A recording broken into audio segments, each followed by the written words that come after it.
Circolo Vittoriese di Ricerche Storiche. Questo è un appuntamento fuori calendario, noi abbiamo un calendario durante tutto l'anno, per partecipare a questa giornata internazionale degli archivi che cade proprio oggi, il 9 di giugno. Voi sapete o avete sentito, avete visto così in internet che l'archivissima e la giornata, diciamo, la notte degli archivi è tra il 6 e l'8 di giugno e subito dopo c'è questa giornata internazionale degli archivi. Non so perché l'abbiano diviso in 3 giornate, però di fatto noi abbiamo voluto centrare questa giornata. Bene, come circolo sapete che noi viviamo di archivi, i nostri soci sono negli archivi per vari motivi, che va dall'albero genealogico fino a ricerche storiche in tutto e per tutto. E qui abbiamo una nostra socia, anche di buona data, diciamo, perché sono molti anni che è socia del circolo, che ha maturato una grande esperienza negli archivi, non solo negli archivi parrocchiali, ma anche negli archivi comunali, negli archivi di Stato. Mi ricordo tutta la frequentazione di Treviso che hai fatto, anche Venezia, quindi, che sono anche complessi come archivi, insomma, poi hanno delle regole, insomma non è da poco, quindi bisogna fare esperienza, ciascuno se la fa. Ecco, quindi perché abbiamo chiesto a Carla Pizzol di fare oggi questo intervento? Perché è diventata anche la referente per l'archivio della cattedrale di Ceneda, che è un grosso archivio molto importante che contiene anche delle preziosità, delle cose molto, molto particolari che adesso ci dirà. Quindi è la persona giusta per fare questa conferenza oggi. Penso che poi potrei rispondere anche a qualche domanda, certo. Ecco, se ci sono curiosità, e poi comunque sapete che lei è a disposizione per quell'archivio in particolare, il suo appuntamento, perché tra l'altro la logistica com'è? Mi pare che non si possa stare sotto dove c'è proprio l'armadio, ma comunque bisogna trasferirsi in un'altra sala. La sala è all'ultimo piano. All'ultimo piano, sì. Vabbè, in attesa di definizione del parroco. Ci sono ancora dei registri lì, parrocchiali, però esatto. Il materiale è tutto sopra, è grosso. Perfetto, bene, allora a dopo, buon ascolto. Grazie. Allora buonasera, sentite bene così?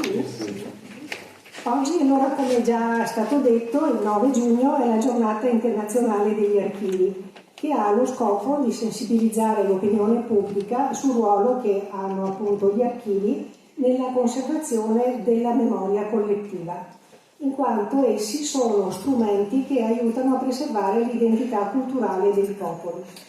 In pratica oggi è un'occasione per riflettere sull'importanza e sulla necessità di proteggere gli archivi per le future generazioni. Magari ricordo che anticamente, quando gli invasori conquistavano una città, spesso distruggevano gli archivi. Questo ha lo scopo di eliminare la legalità, la cultura precedenti e plasmare il territorio al loro volere. Quindi è chiaro che non distruggevano delle semplici carte, ma qualcosa di ben più importante.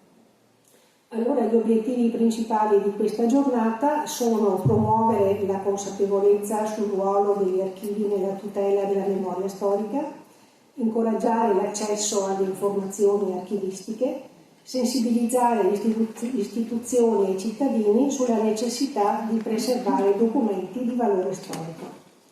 E da circa un anno ho ricevuto l'incarico come delegata dell'archivio della cattedrale di Ceneda e devo dire che ho colto volentieri l'invito, perché da molti anni mi sono appassionata di ricerche storiche e so quanto è gradito trovare persone disponibili che ti permettano di accedere alla consultazione e magari all'occorrenza possano anche darti qualche suggerimento.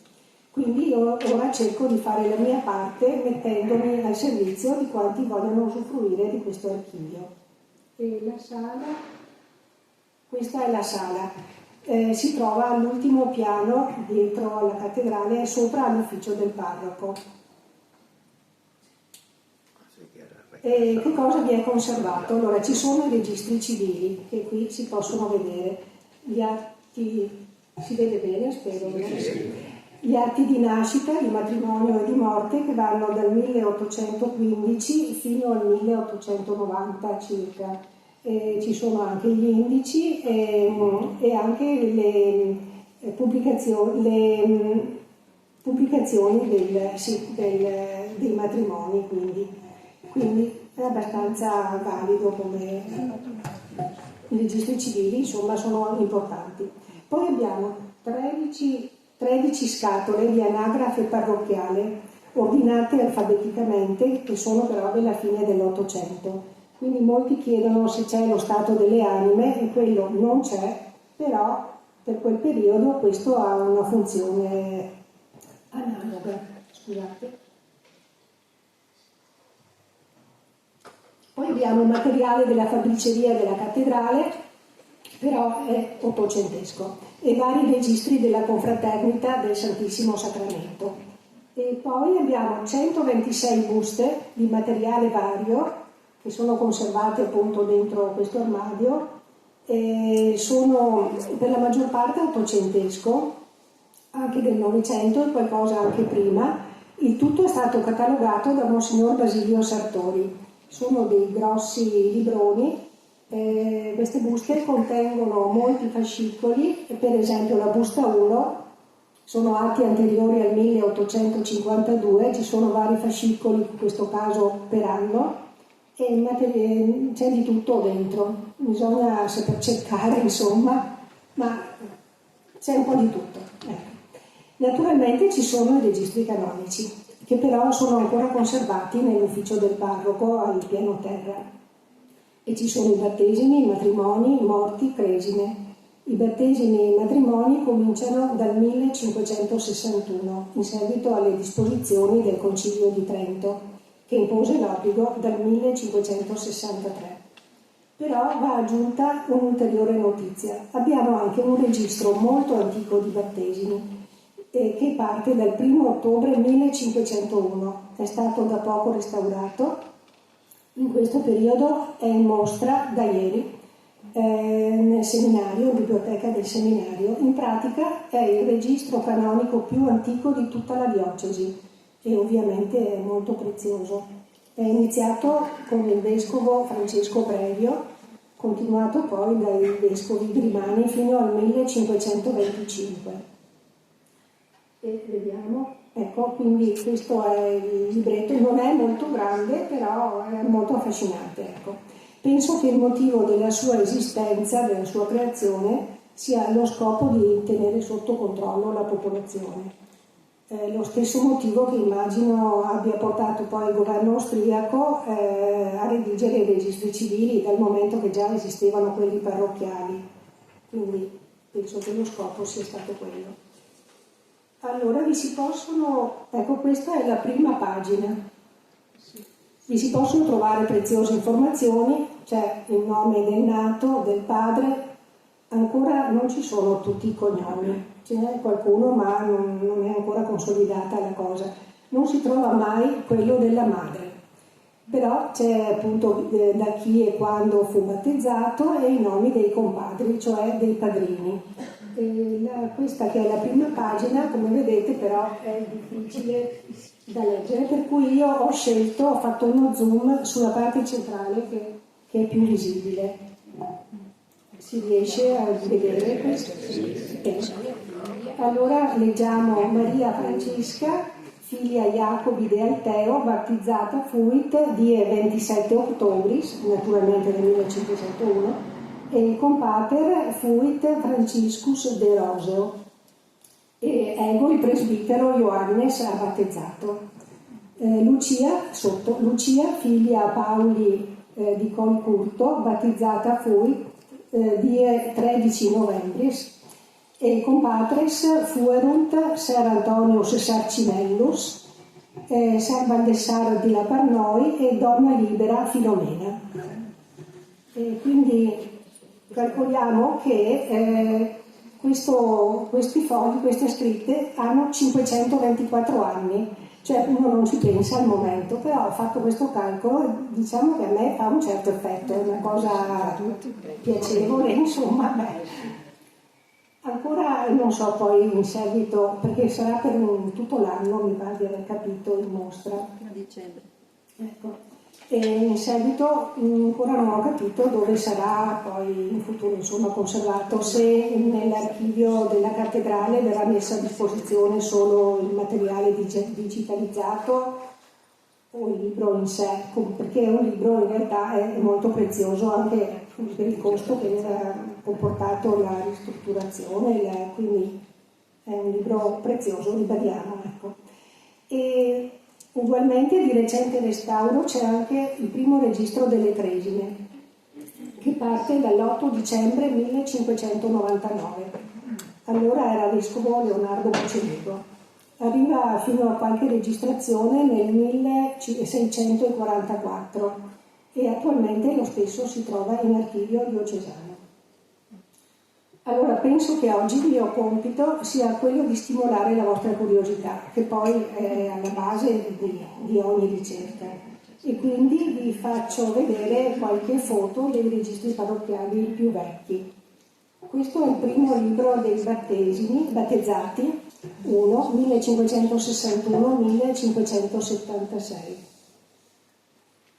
Allora, questa è la prima pagina e è in ordine alfabetico di nome, non di cognome naturalmente, quindi la scrittura non è molto agevole, però a volte c'è una scrittura diversa che è tutta un'altra cosa e viene usata soprattutto, ho capito, quando c'è qualche persona di un certo riguardo, poi magicamente la scrittura diventa più bella. Allora anche qui ho fatto degli zoom, per cui la parte centrale ho ingrandito e si legge Andrea, il giorno AD 7 marzo 1563. Andrea, fiol de Luca Berel de San Lorenzo e de donna Iacoma, sua moglie, fu battezzata da Pre Ippolito. E i compadri furono Toni de Barlo, Tiziano de Salsa, Cecco da Ruoso e Nicolò Zanto da Conegliano.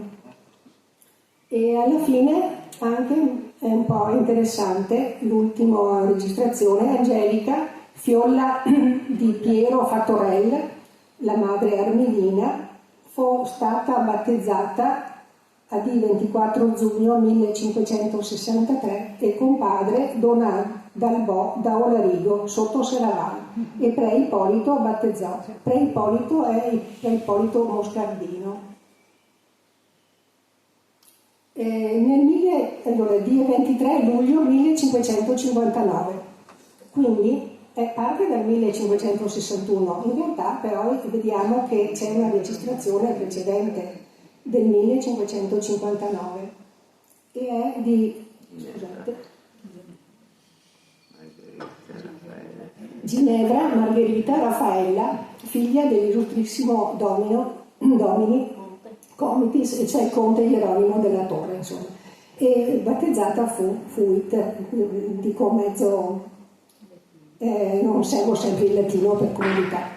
E padrini furono Don Dominus Martino Sarcinellus, Ser Bartolomeus Monfumo, Ser Angelinus Grandinus, Ser Petrus della Russa, de Calle Puteis, Ser Augustinus Parisius et Ser Pasqualinus Tinindellus, uti deputati comunitatis Cenete, quindi è una cosa un po' in pompa magna, diciamo, i deputati della comunità di Ceneda hanno fatto da testimoni, da padrini, a questa bimba, figlia del conte Geronimo della Torre, insomma. E qui la scrittura, come vedete, si legge bene, guarda caso. E sotto è il 1564, vediamo che a battezzare, cosa ho detto, scusi? 15 luglio 1564. A battezzare è stato Marco de Iulianis, organista di Ceneda. abbiamo un Sarcinelli. Allora, il 10 gennaio 1563 Hieronimo Bartolomeo, figlio del Messer Giovanni Sarcinello e di Madonna Cassandra, sua moglie, fu battezzato. I compadri furono il reverendo Ottaviano De Iudici, canonico, Messer Francesco Pavona, in luogo del signor Conte Guido della Torre, Messer Hieronimo Rota, in luogo dell'eccellente medico Bartolomeo Aveni da Viadana, Messer Simon Picciolo, Messer Zuane Braghino, Messer Piero Festa, Messer Leon de Lioni, Mastro Bortolino de Guerin e Zuane decolò dall'asta e Pre Ippolito battezzò. Anche qua una spilza di padrini, cose insomma di alto rango, diciamo. Qui la scrittura è diversa. Vabbè, allora comunque sopra abbiamo il 28 febbraio 1563, ma mi preme un po' far vedere quello sotto che dice la data e come sopra. Flaminio è figlio di Ioannis Donati Barbitonsore, insomma, e Jacoba fu battezzato. I compadri furono Leon de Lioni, Petrus de Festis e donna Cecilia, relitta, cioè vedova di Nicola Consortinari. Ecco, Barbitonsore, quindi tra le righe si trovano molte altre notizie, insomma. E questo Giovanni Donato Barbitonsore era barbiere. In realtà il barbiere allora faceva anche dei piccoli interventi di chirurgia. E qui anche abbiamo qualcosa di interessante a mio avviso, e naturalmente ingrandisco, faccio degli zoom per potervi far leggere. Ecco, allora qui abbiamo il 23 ottobre 1569 Ippolito Bellino Gasparo, figlio del signor Conte Francesco di Porcia e della signora Bellina, sua consorte, nato da legittimo matrimonio. Fu battezzato da pre Giorgio Gastanzio, vice sacrista. Il compadre fu il signor Hieronimo Rotta, il nome e procuratore a questo effetto del signor Conte Guido della Torre. E comadre fu la signora Josefa, moglie del signor Giorgio Zucca. Ma quello che è interessante è la scritta a fianco che è aggiunta dopo, si vede, che è stata aggiunta in seguito nel 1590. E c'è scritto che il 31 luglio questo ragazzo Ovid è morto a Ceneda in casa del signor Dominus Gaspare Sarcinellus. Tumulatusque fuit Brugnera in Ecclesia, quindi il suo corpo fu tumulato nella chiesa di Brugnera. Quindi cioè è libero di battesimi, ma abbiamo trovato anche la morte di questo ragazzo inaspettatamente. Alla fine della stessa pagina di prima, il 5 ottobre 1570, Orazio Splendiano, figlio del Messer Cornelio Sarcinello e per Madonna Lavinia sua moglie, fu battezzato da pre Antonin e tenuto a battesimo da Messer Zuane Serraval da Treviso. Questa Madonna Lavinia è la figlia del pittore Tiziano Vecellio, e questo è una cosa un po' particolare. E qui abbiamo il 1563, il 2 febbraio, Emilia Leonarda, figliola del Messer Francesco Pavona e Madonna Pompilia, sua moglie, fu battezzata da pre Ippolito Moscardino. Compadri furono il signor Conte Sigismondo della Torre, il reverendo Messer Anastasio Fontana, arcidiacono di Ceneda, il signor Conte Iseppo di Brugnera, e ci sono delle cancellature fatte all'epoca, Messer Hieronimo Rota, Messer Zuane Braghini e Messer Agostin de Gregis e Mastro Tonin de Guerin. Ecco, questo è uno dei migliori, per me più affascinante. Scusate.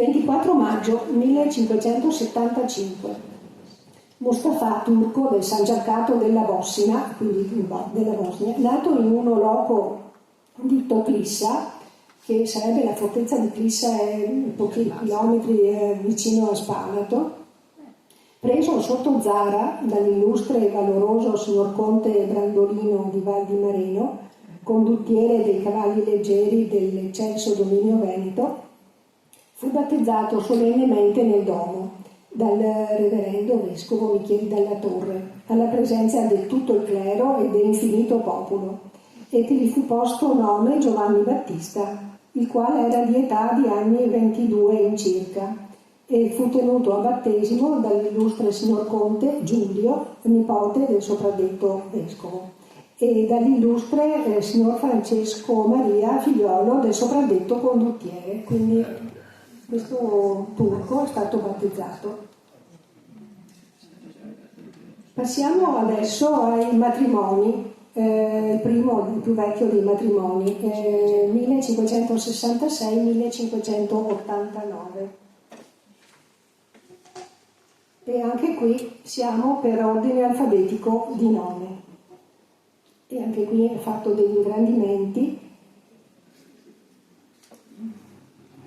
Quindi il 25 luglio 1567 fu contratto matrimonio per parole dei presenti. Ecco, la formula nei matrimoni è sempre questa, è per parole dei presenti, si usava così. Fatte per me pre Antonino dalla Quercia, tra donna Antonia Fiola de Zan de Bellun dal Lago, Massara de Messer Hieronimo Rota, e lo sposo è Simon Juan Juan Domenego de Perin della villa di Cordignan, e questo fu fatto in casa del detto Messer Hieronimo Rota, alla presenza di Messer Antonio Sarcinello, Messer Anteno de Lion e molti altri. E sotto siamo il 14 marzo 1568. Fu contratto matrimonio per parole di presenti fatto per Messer Ser Antonino dalla Quercia tra donna Agnese e un'altra Massara di Ser Venturino di Braido, e lo sposo è Battista, figlio del Quondam mio d'Artico, in casa del detto signor Venturino, e presenti pre Nicolò Corrado, Francesco Battanzi e molti altri. Il 17 novembre 1566 donna Benvenuta, fiola del Ser Zanino Polenta, si maritò in Andrea, fiol del Quondam Jacopo de Diana de Cividal de Bellun, quindi veniva da Belluno lo sposo. E poi sotto vediamo il 27 luglio 1567 si contrasse matrimonio tra donna Benvenuta, fiola del Quondam, quando dico Quondam vuol dire sarebbe fu, del Quondam Ser Antonio Zarabot. Zarabot è il cognome, ma voleva dire balbuziente, insomma, Zarabot. E Ser Biasio, fiol del Quondam Ser Juan Marangon da Udine, per parole di presenti fatte per pre Piero de Rosei nel Domo di Ceneda, alla presenza di Cipriano Bonaldo e Gian Battista Picciolo e molti altri.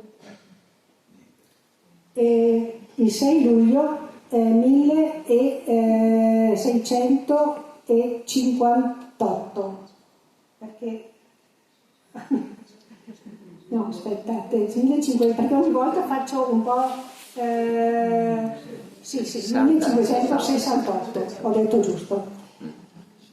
Fu contratto matrimonio tra Madonna Bartolomea, fiola del Quondam Messer Anzelin Gandin, e Messer Polo Civitanit dell'isola della Brazza, quindi lo sposo veniva addirittura da Brac, dall'isola di Brac.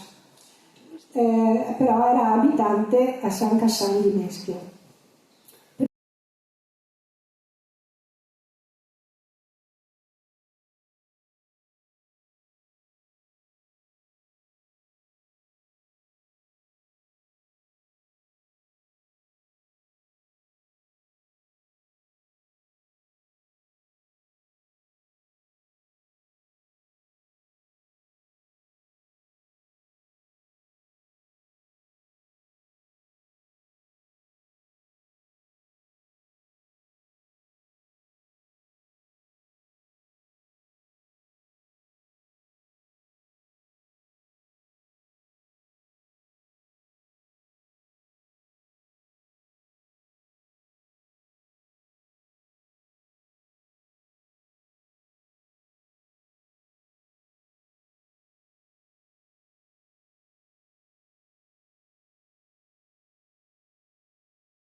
poi sotto leggiamo di 11 febbraio 1589, quindi 34 anni dopo, e qui adesso lo vediamo. È stato celebrato un matrimonio tra donna Barbara, relitta, quindi vedova, del Viconda Mastri Simone II e il mastro Cristoforo Todesco, e in questo caso adesso sposa Ser Rocco De Berti da Soligo, per parole dei presenti, fatto sempre in casa della detta, eccetera.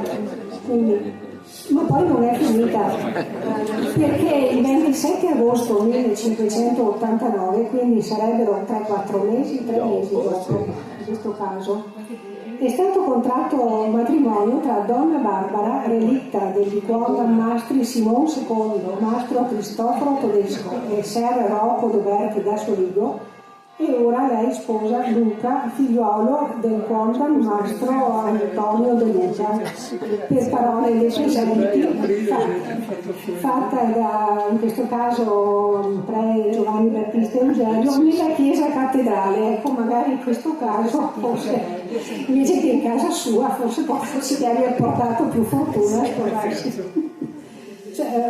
L'ho trovato molto particolare, mi sembra una curiosità notevole questa donna Barbara.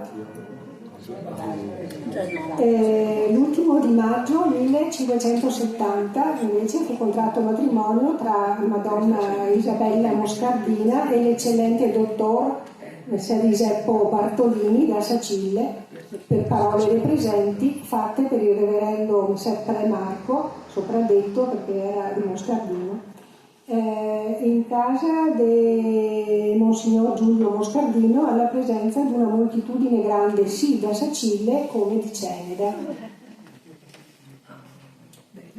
In questo caso su in cima, adesso lo ingrandisco, l'ho trovato interessante perché è il 1564 e dice: e si ha contratto matrimonio tra donna Lucia, figliola de Toni quando Daniel de Concelier da San Lorenzo, insomma, e lei sposa Antonio de Alpago, figliuolo de Mattio Cornausera, il qual matrimonio fu il primo pubblicato in Domo di Ceneda da poi il Concilio Tridentino. Quindi questo è stato in assoluto il primo matrimonio registrato dopo il Concilio di Trento. Il 28 aprile 1567 si contrasse matrimonio per parole dei presenti, fatte per il reverendo pre Antonino dalla Quercia, sacrista, di mandato del reverendo Monsignor Vicario, alla presenza del Ser Giovanni Gardini, Ser Andrea Bosetto, Ser Daniel De Biasi e molti altri nel Domo di Ceneda. Dopo tutto il preambolo, ecco gli sposi: Donna Lucia de Antonio de Soverzen, distretto de Cividal de Bellun, e Antonio fiol de Gianmaria da Feletto, senza che fossero fatte le solite pubblicazioni, per aversi promesso il consumato matrimonio segretamente.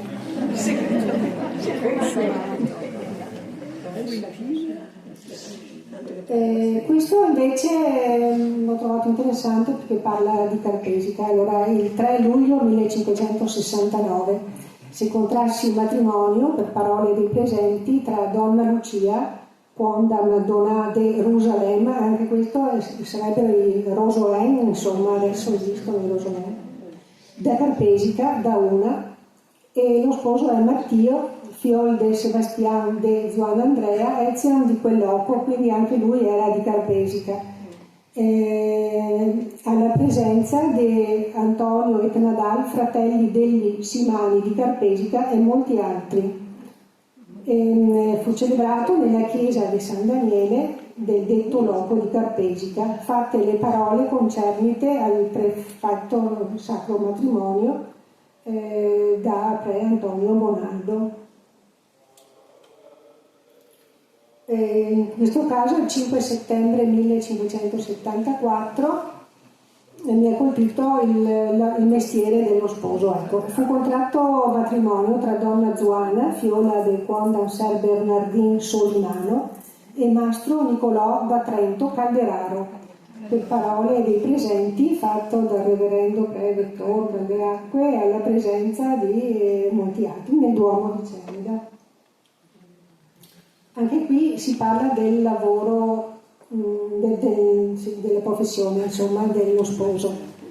E dice: di 17 aprile 1575 tra Mastro Zuane Bertucci Ciroico, era il chirurgo, e donna Gaspara, vedova relicta con Bastian Darlant, per parole dei presenti, fatta da pre Antonino in casa del detto Ciroico, quindi presenti Marco De Iulianis, Niccolò De Corradi, Antonio Donà de Lion e molti altri, ma quello che mi ha colpito di più è il resto, il quale Mastro Zuane era dei anni 75 compiti e donna Gaspara appresso, quindi si pone un punto, sottolinea l'età degli sposi, insomma.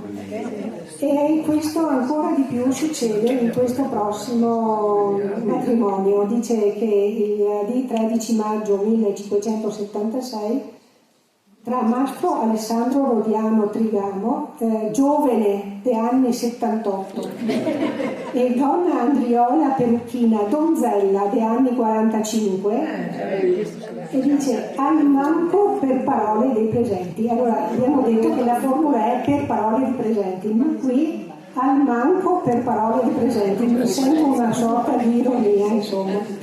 Fatte in casa del detto per Messer Pre Giorgio Bastante, Costanzio De Vicenza, alla presenza dell'eccellente dottor Francesco Essio, Donato De Lioni e molti altri. Quindi in questo caso l'età è stata più che sottolineata, l'età degli sposi. Il secondo libro dei matrimoni va dal 1590 al 1660 e volevo solo farvi vedere la prima pagina, che l'ho trovata bella e dice che questo è il libro nel quale vengono scritti tutti quelli che contraggono legittimo matrimonio secondo il rito e consuetudine di Santa Romana Chiesa, e che comincia dal 1 di gennaio del 1590 e sarà scritto dei presbiteri Bartolomeo de Regibus e Giovanni Battista Eugenio, sacrista, e quindi però ora passo ai morti.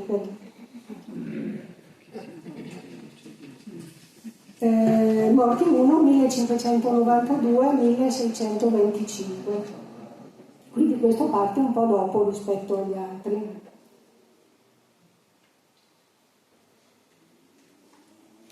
Questa è la prima pagina, non è più per ordine alfabetico, ma va proprio per data. E dice, comincia il 1 gennaio, come abbiamo detto, 1592. Qui mi piace far vedere che in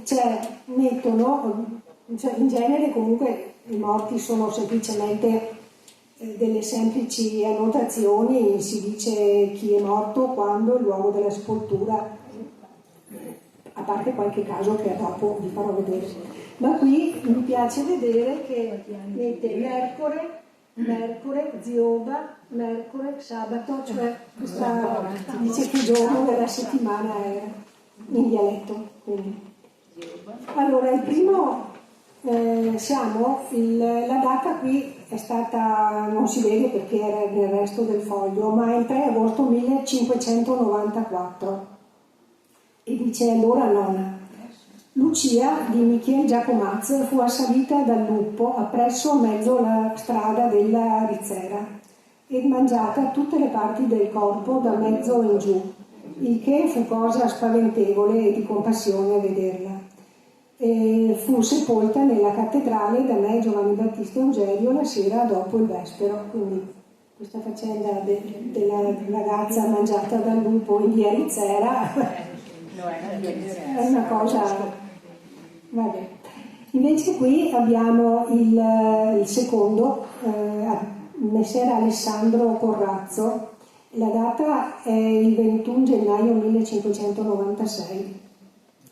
Era nobile bolognese, fu sepolto nel cimitero della cattedrale da me Giovanni Battista Eugenio la mattina avanti la messa grande, il quale, essendo venuto dalla guerra di Ungheria ammalato, morse nel castello di Ceneda. Quindi addirittura abbiamo registrato un nobile bolognese, quindi cioè, è pieno di sorprese, voglio dire. Insomma, sì.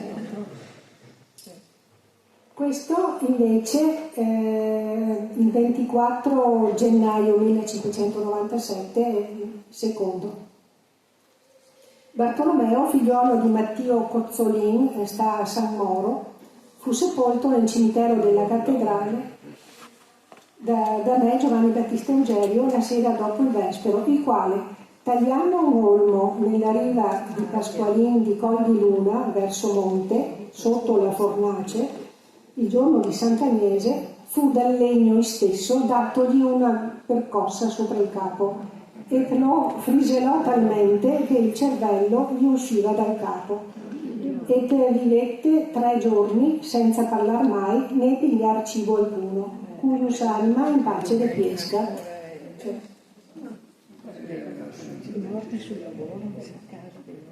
Qui invece è la morte di un notaio di Ceneda, dice il 15 gennaio 1601. Messer Zoane Sarcinello, notaro di Ceneda, fu sepolto nella cattedrale di Ceneda dal reverendo Giorgio Capitobrolei, il quale, andando a casa accompagnando il vicario e il canonico Persico che andavano in castello per la strada di San Marco di sopra la loggia, passata la casa di messer Giacomo dalla Quercia, a mezzo la via gli venne un accidente e cascò morto. E mandato a chiamare, non potei arrivare in tempo, quindi non ho fatto in tempo a dargli la benedizione, l'estremunzione, insomma, al quale nostro Signore doni il paradiso. Amen. Questo è, come vedete, molto lungo, anche molto particolare. Il 2 agosto 1601, comunque la data qui non si vede perché ho fatto un pezzo della pagina. Marcantonio Guarnier da Corbanese fu sepolto nel cimitero della cattedrale di Ceneda dal sopradetto reverendo Capitobrolei, il quale, essendo bandito dal Trevisano e cenedese, non volendo obbedire alla giustizia, non volendo andare al bando, fu dai ministri della giustizia ammazzato di commissione del giudice. E fu Nicolò capitano veneziano con altri 2 sbirri che l'ammazzò, il quale Nicolò, quindi il capitano veneziano, fu quello che ammazzò Parenzo, il soprannominato, dice a pagina 9, aveva già fatto qualche anno prima, sì, era appunto. E questo, dice, in questo caso, col Guarnier del Corbanese, in questo caso fu il giorno di ieri, dice, il 1 agosto, che essendo andato alla messa, il detto Marcantonio Guarnier, appunto, e finita la messa andando a casa, essi sbirri erano nascosti nelle mura appresso la fucina di Mastro Michel Favro. Nel spuntar nella strada gli spararono le archibugiate e subito fu morto. Questo Marcantonio poco avanti dette in casa sua al detto Nicolò una botta di manazzino sopra la testa e lo ferì, il quale Nicolò lo voleva prendere, e a questo modo il detto Nicolò fece la vendetta, al quale Marcantonio nostro Signore gli dia la gloria del paradiso. Quindi si capisce che il sacerdote veramente ha molta parteggia, per così dire, di questo, che poi era un bandito ma probabilmente non aveva fatto niente di che, anzi insomma poveraccio era andato a messa, è stato ucciso. Invece si punta molto su questo Nicolò capitano veneziano che già aveva ucciso Parenzo, dice a pagina 9. Infatti allora si capisce, secondo me chiaramente, che questo Nicolò veneziano era veramente molto, insomma, era cattivo, era una persona non amata di sicuro e un violento. Il 4 ottobre 1594 questo aveva, ve lo riassumo, aveva ucciso Parenzo Barisello di Ceneda essendo venuti a parole incontrandosi sulla strada di Cavertino, all'incrocio del sentiero che sale al castello, e fu ammazzato da una stoccata che lo passò di banda in banda. Quindi io capisco che si erano semplicemente trovati da ridire sulla strada, niente di che, però l'ha ammazzato con una stoccata che l'ha passato di banda in banda. Insomma, Niccolò Veneziano meglio starsene molto lontani, a quanto pare.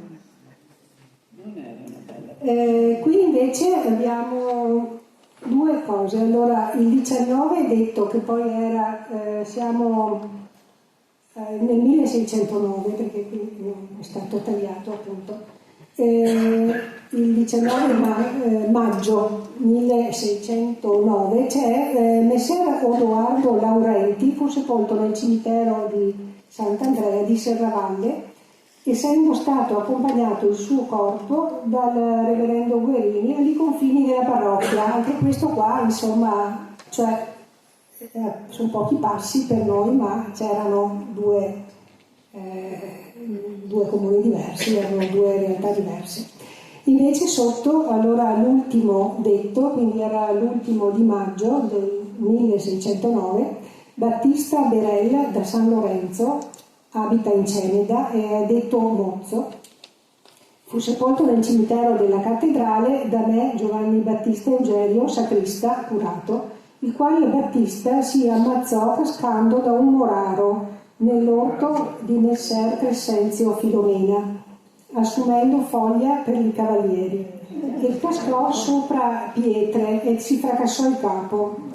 Ecco, questo mi fa un po' sorridere. Sì. Ed era giorno di domenica, cioè come sembra precisato come lavorava il giorno di domenica, mi è sembrato quasi Pius anima in pace di pesca, cioè ha precisato che era il giorno di domenica e stava lavorando, perché non è che dica le altre volte non dice che era giorno di domenica o cosa. Comunque qui invece è la morte del mastro Vincenzo Tarsia, che era lapicida e lavorava la pietra. È il 7 marzo 1611. Fu sepolto nel cimitero della Madonna del Mesco, da me Giovanni Battista Eugenio, il quale mastro Vincenzo, ritornando dal mercato di Godega, andando a casa, fu ritrovato morto nel campo dietro la Madonna del Liberlò, di 3 ferite, una nel collo, la seconda nella panza sotto il petto sinistro, e questa fu causa della sua morte, la terza nella schiena, Pius anima in pace riquiescat. La Madonna del Liberlò, sicuramente secondo me, è quella che fa, cioè adesso c'è un capitello probabilmente rimodernato, perché sembrerebbe quasi ottocentesco a vederlo, ma è quello che poi i frati là, andando va giù per via Perchina, c'è quella Madonnina. Il Liberlò erano appena dopo, era il loro posto dove abitavano. Secondo me la Madonna del Liberlò doveva essere in quella zona, quindi anche quello è successo qui. Insomma, tutte queste cose fanno un certo effetto. Ci sono comunque molte morti violente, di alcune ho anche scritto nella mia relazione che ho fatto sulla famiglia Piccoli. Quindi adesso invece faccio vedere la morte del vescovo Leonardo Mocenigo. Cambiamo registro. È il 24 maggio e è del 1623. L'illustrissimo reverendissimo Monsignor Leonardo Mocenigo, vescovo, fu sepolto dall'arcidiacono Elvise Piazzoni nella cattedrale, il quale passò da questa miglior vita il D20 di detto mese, il 20 maggio, nell'ora dell'Ave Maria Vespertina in Belvedere, in suo loco in lontano, quindi era a Pordignano questa sua proprietà del Belvedere.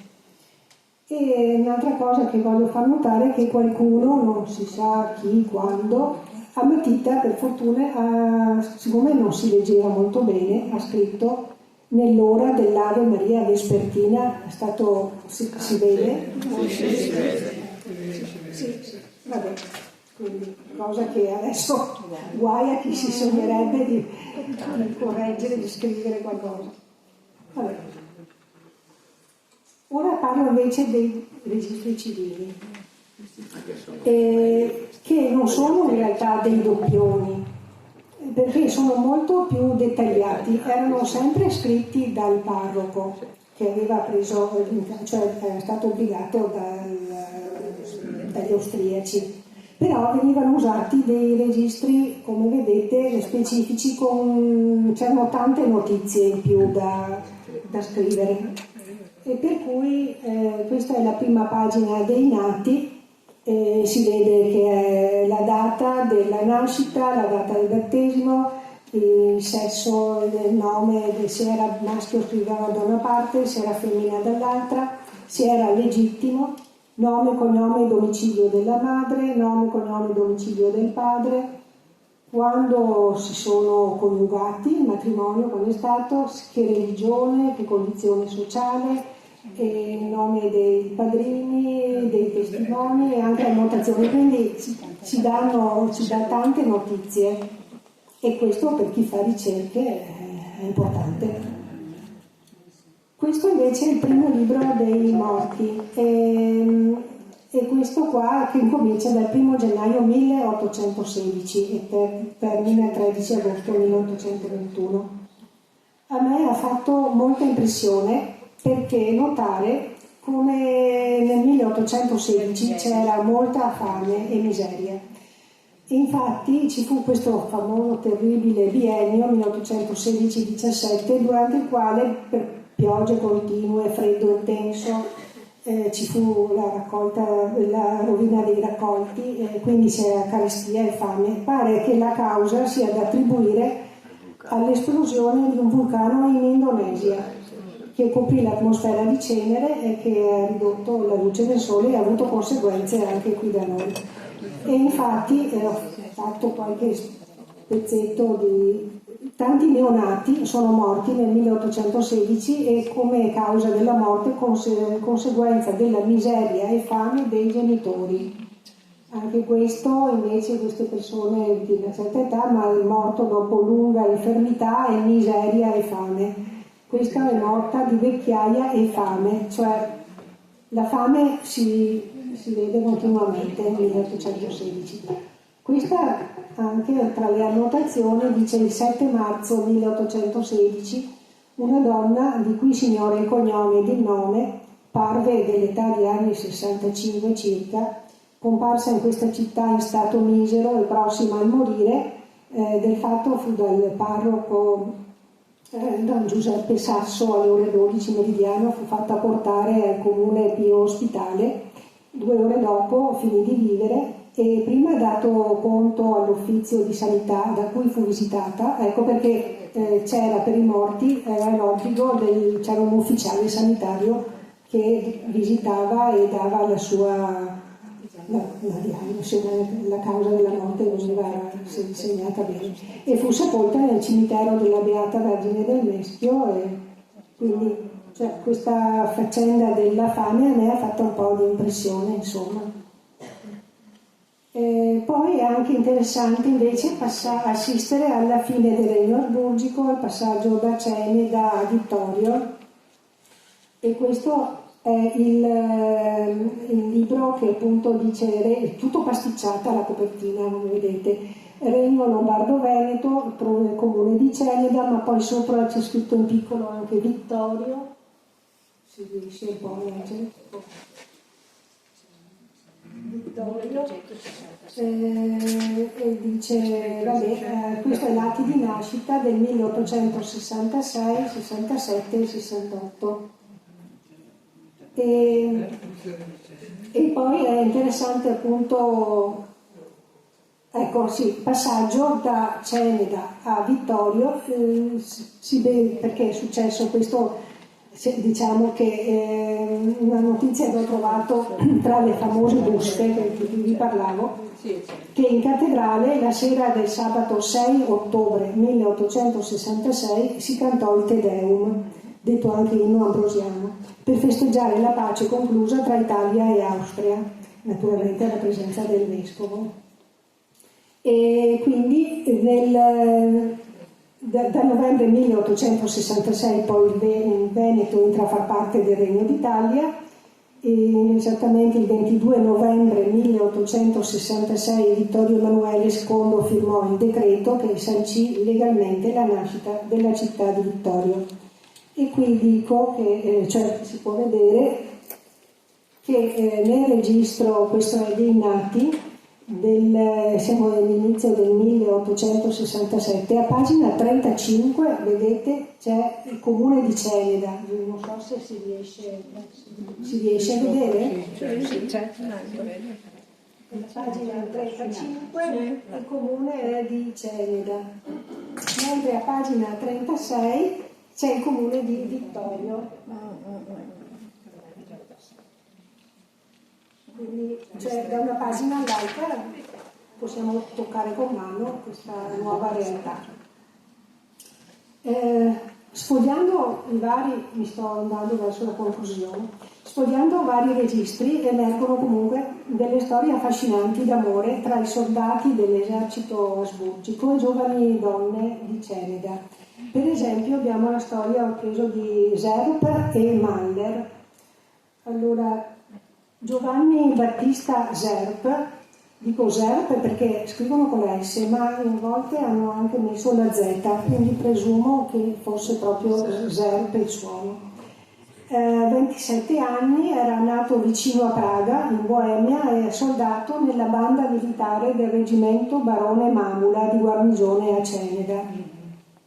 Il 16 aprile 1865, e qui si vede il registro civile, è nato egli ha un figlio, si chiama Giacomo Francesco, però compare come illegittimo, perché ancora lui non ha sposato la madre del bambino, che si chiama Barsolla Luigia, abita a Meschio, e appunto viene battezzato il 18 aprile 1865 Giacomo Francesco, e il padrino è Antonio Zerp, che è fratello dello, non so se riuscite a leggere.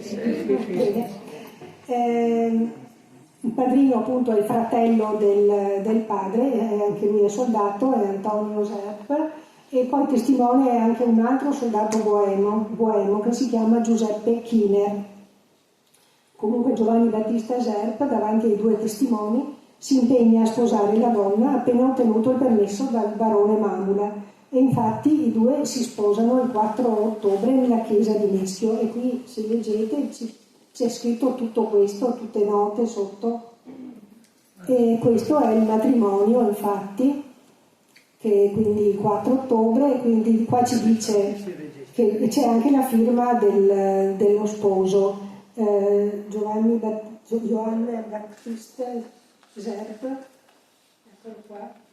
Insomma, guardando si leggono tante cose, ecco, che è nato a Ostin, in città di Praga, in Boemia, nel 1837. Quindi chi era il padre, chi era la madre, cioè abbiamo un'infinità di informazioni. E qui abbiamo invece che la stessa cosa nel registro parrocchiale, comunque è più scarno, ecco, però dice la stessa cosa ovviamente. E questo qua è un documento perché nelle buste famose ho trovato proprio anche materiale per questi due soldati, il materiale che riguardava questi due soldati. E questo è lui dichiara, appunto, io Giovanni Zerp dichiaro essere il padre del battezzato bambino, e qui c'è scritto che lui dichiara la presenza dei due assistenti di sposare quando avrà il permesso, quando avrà il suo congedo dal barone Mamula, insomma. E infatti tutto, ecco, questo qua è una foto che ho trovato in internet, che forse dovevano essere così, la banda musicale in quel periodo probabilmente aveva un aspetto, se non così, simile, insomma, quindi questi, E questa invece è il disegno che riguarda il barone Manula. Non ho trovato nell'archivio, è in italiano. Certo. Sì, appunto. Quindi il barone Manula, queste erano persone che nel 1865 erano nella nostra Ceneda. Beh, il barone Manula no, perché lui è l'Inaber e probabilmente stava a casa sua, ma gli altri sì. Ma lui dice che il barone Manula qui c'è scritto che era proprio di stanza, sembrava che...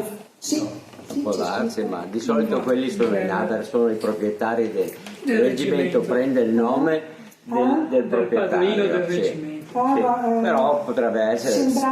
Leggendo, sembrava di capire che era di stanza a Ceneda, però non ci metterei la mano sul fuoco. Bisognerebbe rileggere un po' di nuovo, guardando anche con questo. Invece per Giuseppe Maller ha 30 anni, è un soldato ungherese, è nato a Bori, e lui è un caporale del reggimento sempre del barone Mamula. Il 13 settembre 1865 sposa Angela Tomasin nella chiesa di San Filippo Neri, nella Rizzera, quella che noi adesso chiamiamo la chiesetta della Consolata, si è sposato lì, insomma. Avendo già il permesso del barone Mamula. La sposa è minorenne e quindi il padre dà il suo assenso al matrimonio della giovane. Questo è il matrimonio e che li comprende tutti e due nel registro parrocchiale. E vedete il numero 29 e il numero 30 fortunatamente sono vicini tutti e due, uno quindi... settembre e l'altro ottobre, sì, 13 settembre e l'altro il 4 ottobre, sì. E quindi anche qua si vede che il matrimonio è stato registrato. Questo qua invece è la registrazione nel civile dei Maller, e anche qua vediamo molte più, vediamo il nome esattamente dove è nato, cioè tutte le varie informazioni di cui vi parlavo. E quindi però questi due Maller e la Tomasina Angela hanno presto un figlio che però muore dopo appena 10 giorni. Quindi abbiamo qui la pubblicazione anche del matrimonio, che qui ci viene scritto che è stato celebrato nella chiesa di San Filippo Neri della Rizzera. Abbiamo la nascita del battesimo del bambino, la morte del bambino, e quest'altro a fianco che ho messo è il permesso che il padre dà per il matrimonio della figlia. E queste notizie le ho trovate su questi due soldati nella busta 16, atti 1865. Ecco, quindi per dire che queste buste che hanno dentro di tutto, vale la pena vedere. E quindi io ho finito, vi ringrazio.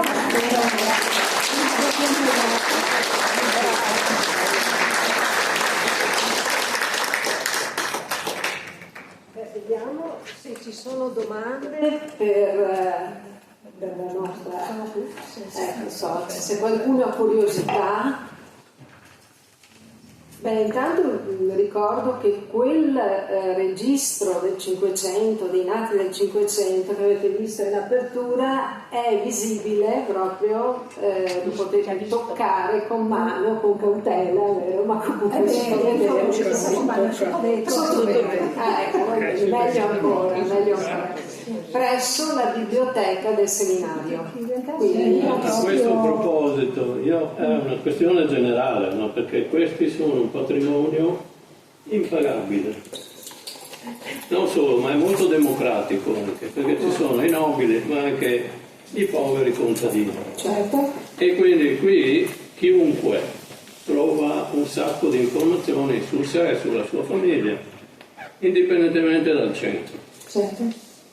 Questo però porta a una considerazione abbastanza delicata, e qui non so se a tutti piace, ma diventa il paradiso degli eletti, perché c'è chi ha accesso, chi non ha accesso, chi ci riesce, chi non ci riesce. Io ho già fatto una proposta così, ma la ripeto, che secondo me queste cose andrebbero digitalizzate. E non ho creato niente, perché ci sono degli esempi illustri, uno è Bressanone, l'altro è persino Pordenone, che l'hanno già fatto.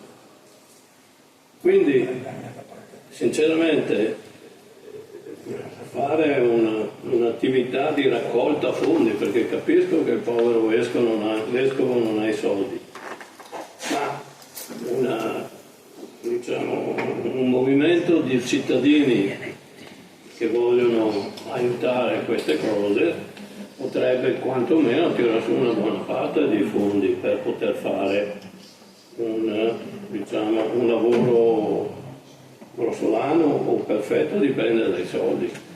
E questo vale anche per gli archivi comunali, quelli comunali che ci pensi ma voglio dire, è una cosa che abbiamo già fatto presente. Quelli dei comunali io già pago le tasse al comune. Sì, no, ma l'abbiamo fatta presente perché c'è un archivio, per esempio l'archivio moderno, non è così facilmente consultabile. Scusate, ma nessuno lo sa, ma per andare a prendere una informazione in comune servono una domanda e una marca da bollo da 16 euro per ogni nome. Più una tariffa, scusate, ma... Sì, no, ha ragione, ma quella è un'altra cosa. No, la cosa è che io se qua non lo trovo devo andare in comune. Sì, ma è un'altra cosa quella che stai dicendo. Sono quelli che sono conservati negli uffici attuali, praticamente nel comune. L'archivio il moderno, l'ultimo, insomma, è conservato nella scuola elementare di via Duca d'Aosta, nell'asilo di via Duca d'Aosta, quindi non è in comune. E lì bisogna fare richiesta, allora un addetto va, prende la busta, arriva in comune e quindi immagini il tempo. Infatti da 4 anni non ho ancora la risposta e quindi vuol dire che non funziona. Ma è un altro discorso. Invece la Chiesa funziona, ma è in pericolo di un deterioramento. Però scusa, dico, abbiamo visto prima che abbiamo un libro che ha 524 anni. Ma è quello, preserviamolo, digitalizziamolo, sì, così nessuno ci mette le mani. Non è detto che i documenti, cioè se uno li tratta con cura, non è detto che vengano rovinati per niente, insomma, l'importante è in passato, molto in passato è andata persa anche non solo perché per incuria o perché rovinavano, ma perché portavano anche via, sappiamo purtroppo, però proprio per quello,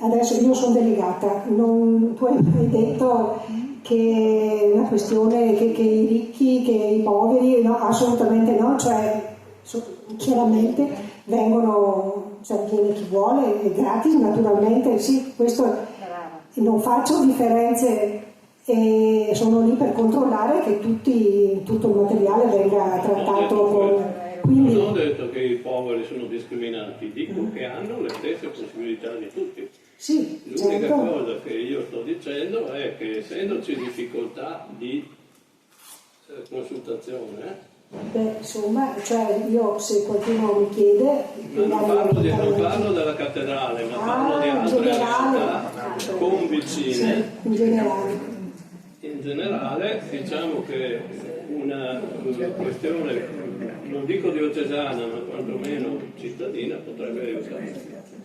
Bene. Però ecco, io devo dire un'altra cosa, che a me che piacciono gli archivi, il fascino di vedere con i propri occhi il libro originale è tutta un'altra cosa che vedere un foglio. Sì e no, perché se lei vede il portale degli antenati della provincia di Treviso, che è la digitalizzazione dell'archivio napoleonico, ha la stessa precisa, identica sensazione e fruibilità. Ce l'ho presente, sì. Bene, detto questo, se non ci sono altre domande, informo che con il circolo venerdì 13 giugno alle 17:30 presentiamo l'ultimo libro di Giampaolo Zagonè, il nostro socio.